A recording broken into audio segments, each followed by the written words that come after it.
Lumalagang palasyo sa banat ni Senadora Amy Marcos na tila na April Fool's Day daw tayo ng Independent Commission for Infrastructure dahil sa hindi nito pagsasapubliko ng kanyang final report.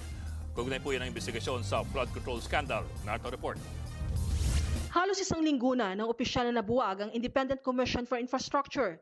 Tapos na raw kasi nilang gampanan ang kanilang mandato na imbestigahan ang flood control scandal.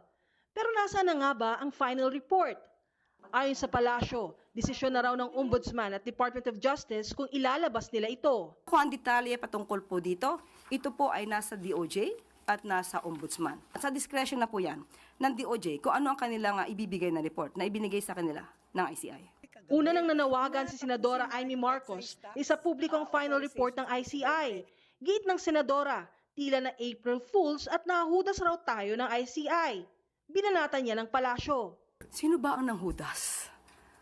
Sino ba ang nanloko? Kung ang isang tao ay talagang laban sa korupsyon, sana consistent sa pagbatikos dito at pagpuna, hindi lamang sa panahon ni Pangulong Marcos Jr., kundi nakaraang administrasyon. Babalik natin sa kanila yan, ang ghost projects as early as 2020, na walang nangyaring malawak ang pag-iimbestiga. Sa gitna ng issue sa naging trabaho ng ICI, iginiit ang dating special advisor nito na si Baguio City Mayor Benjamin Magalong na may ilang pangtauhan sa ICI ang hindi pa sumisweldo.